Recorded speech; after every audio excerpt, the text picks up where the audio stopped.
All right, fastest 15 minutes on the internet, fastest 15 minutes in social media, and my name is Judson Powell. All right.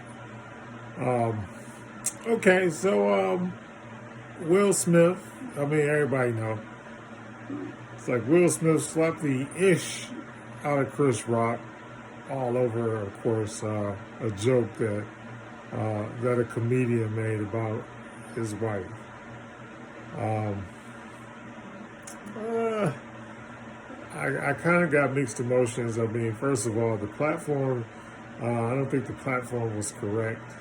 Shouldn't have done it, such a big stage like that. And then here comes the other thing, and I know I'm that guy that I don't believe what's going on until I get some more, research or proof or whatever. To me, it looks staged. I'm just gonna say, to me, I mean, or put it this way, Chris Rock's reaction was staged because any normal guy would have, it would have been a fight. Even if you lose, you still, at the point that somebody slap you, spit on you, kick you, like that, disrespect you in that manner because, Chris Rock did tell a joke, but he didn't hit him. And that's what he was hired to do. He's a comedian hired to roast the audience. I mean, that's basically what happens at all award shows. It's sort of kind of like a roast, not really, I mean, not roast, but like if somebody in the audience is doing something, you've seen it a million times that somebody will say something or do something or whatever that's out of character or out of pocket, and then and they'll go back and forth a little bit maybe, and then I understand. Didn't look at the video, but I was told about the video for I guess Chris Rock and Will Smith have been beefing since 2000. I think somebody said 2015 or something like that. So. But these are jokes, people. This is not a real life situation. The other thing is, Will Smith, let's just get into this. Will Smith has been being disrespected, from Jump Street. And, even with the August, whatever, I forget the kid's last name, but all of these different things, the whole entanglement thing, and she brings him on, on television to tell him that she's cheating on him. I mean, that's just not something that I see. It's like you shouldn't be doing stuff like that. That's crazy, right? I mean, to me, it's crazy. It's like, why are you on national television telling your husband that you cheated on him with one of your children's friends? I mean, so it's some next level stuff in there, and so I don't get it because and thank God nothing like that has really ever happened to me, but I've been cheated on. Don't get me wrong, but there's no reason to go after anybody because what I always say is I'm not used to keeping somebody that don't want me. I go where I'm celebrated, not where I'm tolerated. So I'm gonna get out of there anyway. So it's not really, to me, it was like a no-brainer. And I think Will should have been like, okay, I need to handle this differently, or however he was going to do it or whatever. He just needed to handle it differently because of the situation. Now, if he would have did it at the after party, I catch you outside after the show or the after party or something like that. But to do something like that on national TV at the these I guess that's the Smith tradition. Now, whatever we do it live on television or in front of everybody, stuff like that. So, I don't know. Anyway, so I just think the whole thing was crazy, but it looks, I don't know, it just looks staged to me. It looks set up.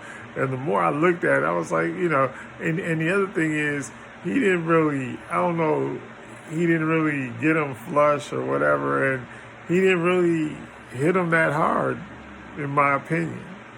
And then the whole thing about keep my wife's name out of your effing mouth and all that kind of stuff. And then the other thing that I kept telling the wife last night, I was like, look, they're actors, so we can't really, can we really believe this stuff? I mean, come on, they're it's like they're actors, right? That's what they get paid to do. They get paid to they get paid to act up and do stuff and follow scripts like that. That's what they do. They get emotional. And then the other thing that kind of bothered me was that like Denzel and them they were like almost laughing when they came down, when they were talking to Will, like the pictures that I saw and the little clips that I saw, it was like they were laughing about it after it happened. And then I saw another thing online talking about, well, nobody, how is Chris Rock? Nobody is like trying to get to to Chris Rock. And so I don't know. I'm conflicted about that whole thing. So I don't know if it was real or not. But if it was real or not, we gotta fight on that one. And I'm not like, and right now, like, I'm not in like the best shape in the world.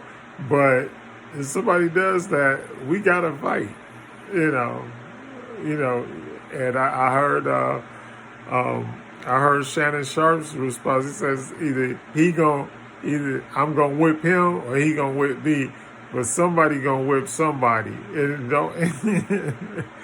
And that's no true words are said. And I think that's the male code either way around. I mean, and I don't think that even really has nothing to do. It don't even have nothing to do with race. It's like if somebody disrespects you like that, smack you in your face, bam. It's almost like the sticks and stones can break your bones, but words can never hurt you. And it's like, and I guess he's been like, as far as Will Smith is concerned, I mean, he's been like storing up all of this pent up anger and everything else since Jada outed him on that Red Table Talk. And I'm telling you, that whole show is just like, it's like, what are y'all talking about? I mean, seriously, it's like there, and I read a piece somewhere. I don't remember where I read. I read so much stuff in the last couple of hours, but I was like, people are like, well, what is this all about? And then white people, let's go to race. White people are like, they can't believe it. And of course, nobody black now would like never win an Oscar for like the next 100 years. So they're not even gonna invite no black people to the Oscars next year. They'd be like, no, they probably dig up Billy Crystal's old ass and bring him out there, so that they don't have to get a black host. I mean, let's be serious. Let's be honest. And it's like the blackest. The other thing is, it's like one of the blackest Academy Awards ever. I mean, seriously, ever. I mean, I don't remember that many black recipients or black participants or whatever. I don't remember ever seeing that many. And then the ironic part is, then you win an Academy Award and you basically just embarrass yourself on national television again. But here's the thing. And I guess I was talking, it's funny because I was talking to my son about that like the day before yesterday. And I was like, really, son, there is no such thing as good publicity or bad publicity. And we were talking about a totally different situation or whatever, but I kept telling, I was like, look, there's no really difference between good publicity and bad publicity, because now, look, Will and Jada and Chris Rock are on in everybody's mouth right now. Be careful about Jada, though.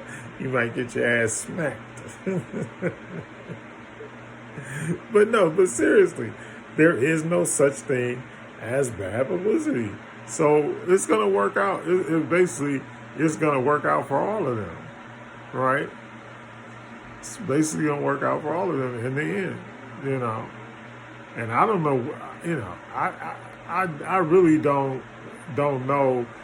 Like I said, it was just kind of like, and then like you had Tyler Perry and Denzel and then Samuel Jackson comes off and gives like daps him up and hugs him and hugs Will Smith and all of that kind of stuff. That's why it looked fake to me. It was just like, because I'm not gonna come up there, yeah, man, you smacked the ish out of him, yeah, give me 5, give me some dap. I mean, that just made, I don't know, to me, it just made everybody, everybody up there made him look like, hey, you're kind of classless or whatever, That's kind of what it did for me. Anyway. So now, I've been talking about the Four Sisters. And so I started off a little bit on it day before yesterday. And I don't think I'm gonna do it right now, but I do want to continue to finish to talk about that. The first spiritual revelation is you must change your mind.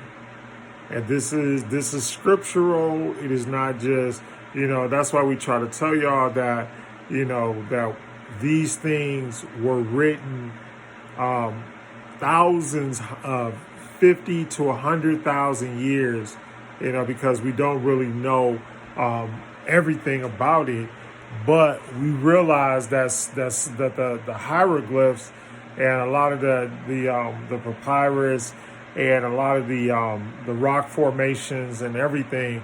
And I'm not just talking about in Kemet. I'm also talking about in Kush, Ethiopia, Nubia. Kemet was not our only civilization, and there were other civilizations that are older than Kemet. And we must understand that those civilizations that are older than Kemet is where a lot of our scriptural information came from. The information that ended up being scriptural, but it came from black, brown, yellow, and red people. That's where it came from. And that scripture was stolen, plagiarized, and reworked so that they could steal it and use it in order to enslave and to and basically to control the world. And it's not, and the rabbit hole runs deep, runs way a long time ago. So, we are looking at different things and trying to uncover all the truths, but a lot of these truths you have to go into meditation and into prayer mode in order for these things to be revealed to you. And the other thing is, I don't want you to take my word for anything. I want you to study it for yourself. I cannot tell you a certain path. Your path is your path. Whatever your path is, that's the path that you're supposed to be on. That's the path that the universe and the Most High prefer that you be on. So, and that's why I tell people, don't compare things. Don't compare yourself to other people. Don't try to, look at things, oh, this person is this far along or whatever, because you don't know what their path is and you don't know what their journey has been. All right, fastest 15 minutes up. My name is Judson Powell. Hit the like button, hit the subscribe button, but most of all, hit the love button. Man, well, man, woo. Hey, Chris, man, you should have whooped his butt, Chris.